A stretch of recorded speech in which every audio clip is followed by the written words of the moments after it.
Hello students. Today we are going to discuss a new topic, occupational structure during the British rule. Occupational structure means at the time of British government in India, how Indians are working and what kind of jobs they are doing and what kind of works being provided to them, what kind of structure there, and how the workforce are divided in different kind of sector like agriculture, manufacturing, services, and all other different kind of jobs they are doing in their home. So how they are distributed their services and jobs, now we will discuss on that. Now you can see the first predominance of agricultural sector over manufacturing and service sector. In the British rule, we can say the agriculture sector has predominance on manufacturing and service sector. Around you can see around 70 to 75% workforce are engaged in agriculture and allied sector, and you can see in manufacturing service sector 10 to 15 to 20% respectively. This means that most of the workforce are working or doing jobs in the agriculture allied sector, because the British government doesn't allow the people in different kind of job. They just there's a compulsion of the Indians that they have to do mostly in works like in agriculture work, so that they produce that goods which are necessary for the British governments also. Indian actually they are only supplier of the goods. They cannot export. They just have to whatever they are supplying, and the product they are manufacturing and producing in the agriculture field, that the British government has take to the in Britain, and then manufacture the products, finished products, and then again they send to India to consume that products. India is only to consume final goods. They cannot make or produce the goods for export. So this is in the time of the British. You can see the manufacturing sector is predominance in other like manufacturing service sector. Now the you can see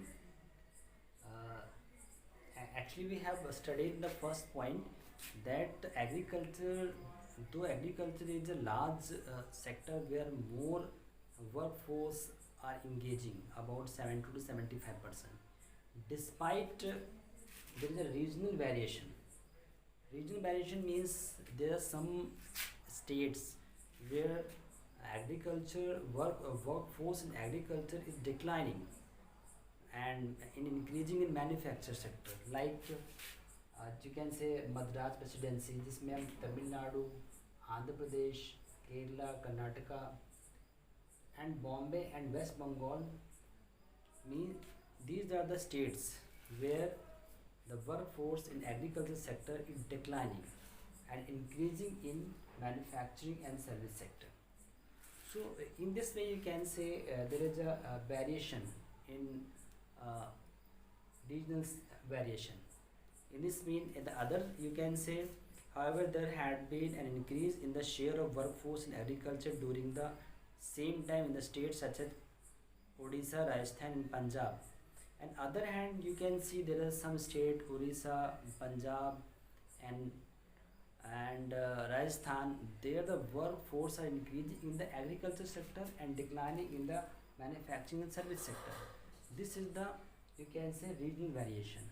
Despite there is a 70 to 75% of workforce are engaging in agriculture. Now the next point we see infrastructure during the British rule. After occupational structure, now we will discuss the infrastructure during the British rule. When there is a British, then was a British rule in our country. That time there is not much development in the infrastructure, especially in the field of roads. There is not much development. There were not made good conditions road, and the transportations facilities are very poor. So these you can see the development in the sector infrastructure is very rare. The whatever the development was being done that time, that was very poor. The conditions of road, railways, everything is very poor, and that is not any way helpful to the, especially the people of India. The when we talk about the transport, especially of the roads were being constructed only for the facilities of the armies for moving from one place to other, and the goods which are essentially for the uh, British, and that is being facilitated to the farmers, that goods could easily be possible to move from the production center to the railway station, so that it could be easily sent to the England for the further production and making the finished goods for, especially for the Indians.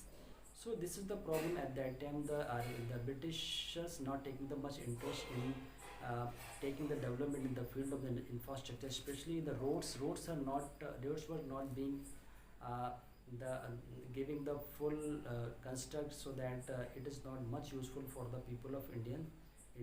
That is only for the facilitation to given that much advantage being taken by the British only.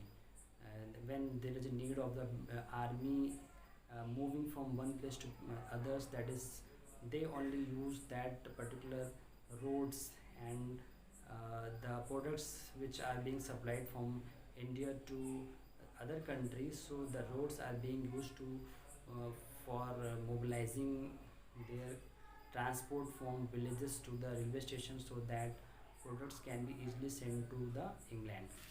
So you can say the facilities of roads are not very good at the time of the British rule. Next, railways. Now we discuss the railways transport. Railways transport in one hand, especially good for the Indians, but the other hand it also some lose the economics of India. Actually, the in 1850, British introduced the railways. It benefited a lot to the Indian people. They can easily travel from one place to other, and cover the huge distance in some of in little bit time. But as it also damaging the Indian economy. The Britishers are using the railway to taking the Indian uh, products, Indian manufacturing product, which is specially for making the final goods, and they are taking from India to England. So you can see, हम देख सकते हैं कि जो British के time पे क्या हुआ था कि जो रेलवेज था, it is not much benefit to the Indians. Indians सिर्फ दे आर इंडिया, जो इंडियंस थे वो सिर्फ इसको यूज़ कर रहे थे कि उनके लिए थोड़ा सा ये एडवांटेज हुआ था कि they can use it from going from one place to other. They are just covering the big long distance geographical areas. But specially जो रेलवे का जो मोर एडवांटेज जो मिला ब्रिटिश को ही मिला. उन्होंने क्या करा कि जो इंडिया से जो भी जो प्रोडक्ट्स होते थे, जो मैन्युफैक्चरिंग गुड्स होते थे, जो जो ब्रिटिश क्या करते था, जो इंडिया जो ब्रिटिशर्स क्या करते थे, उसको लेते थे और एक रेलवे का एक ट्रांसपोर्ट का यूज़ करके उसको स्पेशली अपने देश में भेजने का काम किया करते थे. तो उससे क्या होता था कि जो जो जो उसका एडवांटेज ज़्यादा था ब्रिटिश को ही मिला, इंडियंस को ज़्यादा उसका फ़ायदा मिल नहीं पाया. जो नेक्स्ट ट्रांसपोर्ट था air and water transport. Air and water transport का मतलब हुआ कि जो उस समय ब्रिटिश गवर्नमेंट ने जो भी एयर जो था, मतलब फ्लाइट्स हैं, या जो आपका वाटर था, सी ट्रांसपोर्ट था, उसको उन्होंने यूजली बहुत उसका एडवांटेज उठाया. क्योंकि हम लोग को पता है कि at the time of British जो इंडिया को एज ए डेस्टिनेशन यूज़ करते थे, कि जो भी फाइनल प्रोडक्ट्स होते थे वो इंडिया में लाके उसको बेचा जाता था.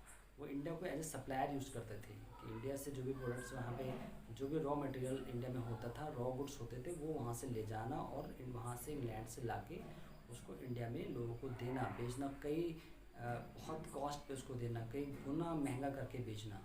सो ये जो एयर और वाटर ट्रांसपोर्ट जो हुआ था उसका सीधे सीधे फुल एडवांटेज ब्रिटिश ने उठाया, क्योंकि उनको लगता था कि इंडियंस के पास ना तो उतना पैसा है कि वो इसका यूज़ कर सके। वो सिर्फ इसलिए उसको एयर और वाटर ट्रांसपोर्ट को यूज़ किया गया, जिससे कि ज़्यादा से ज़्यादा यहाँ से रॉ गुड्स को ले जाके ब्रिटिश में उसको मैन्युफैक्चर किया जाए।